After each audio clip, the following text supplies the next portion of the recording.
Estamos de volta então para mais uma videoaula sobre vetores e funções. Seja muito bem-vindo.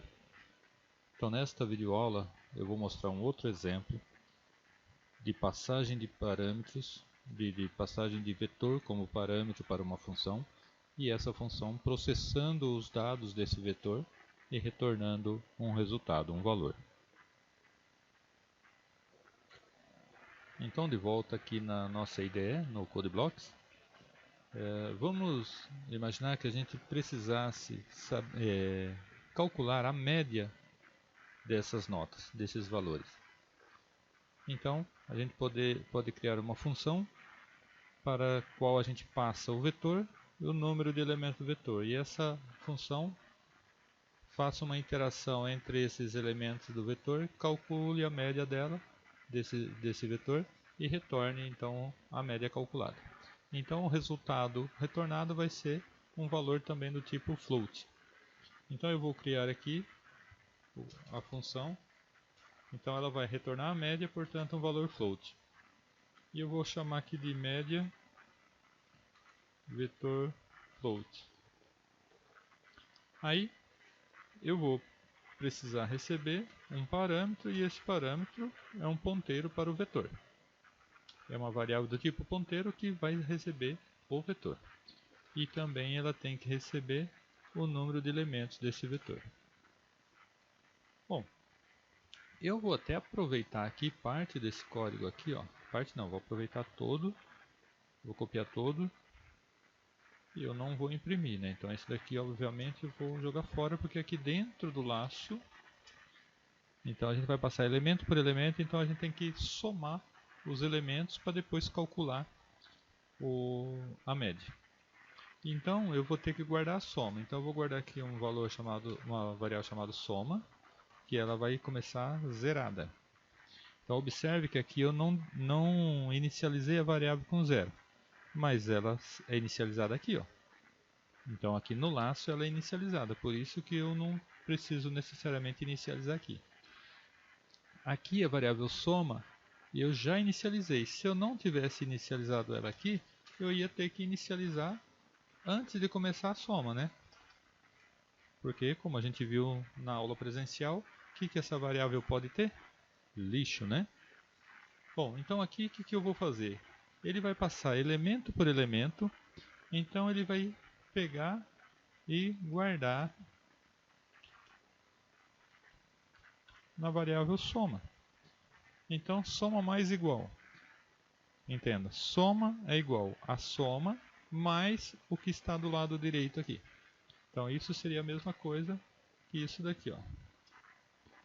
A soma mais. Tá? Soma mais igual PV é a mesma coisa que soma recebe. Soma mais o elemento n do ponteiro para o vetor. Então aqui ele vai passar elemento por elemento e vai somando cada elemento a variável soma. Então a hora que ele sair fora, ele vai ter a totalização dos valores que está no vetor. Bom, e aí então eu vou retornar. Como que eu calculo a média agora? Então soma, divide nesse caso, por n. Mas quanto que vai valer n a hora que ele terminar o laço? Então vejamos.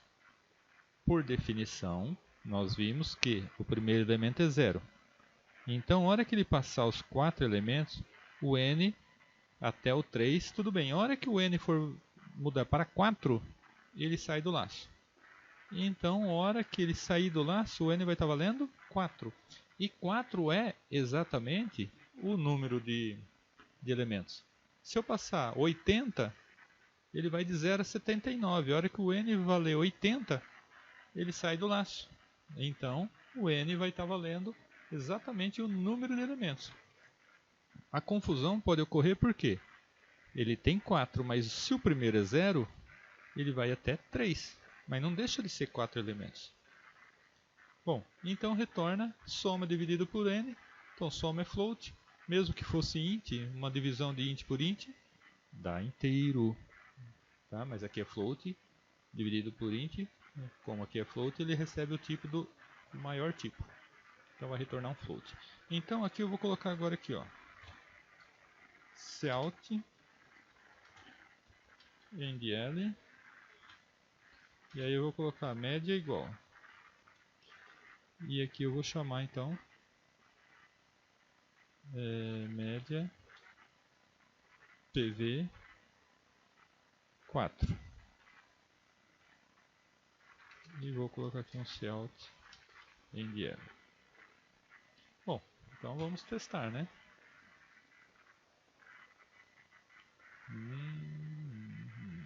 Aqui está reclamando, vamos ver o log. Está dizendo que PV não foi declarado. Tá. Então o que foi declarado é o VT, é o vetor, é esse daqui. Eu vou passar esse lá dentro da função. Aqui dentro da função ele vai chegar aqui e vai passar, se chamar PV, mas aqui na função main é VT.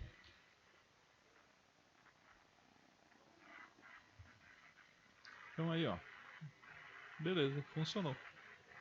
Então 14,5, 20,5, 26. 26 dividido por 4 dá 6, exatamente 6,5. Então está correto. Bom, para finalizar, eu quero mostrar só uma outra coisa para vocês. Eu falei para vocês que VT sozinho é o endereço. Se eu mandar imprimir N, ele vai imprimir 0. Se eu imprimir VT, mandar imprimir VT, o que será que ele vai imprimir? Então, para provar que VT sozinho é um endereço, vamos imprimir, ó, N, depois pular uma linha e mandar imprimir VT. Depois pula uma linha outra vez. Então eu vou colocar aqui para imprimir 33. Então isso daqui eu espero que ele imprima 33. E o que será que ele vai imprimir na hora que mandar imprimir o VT?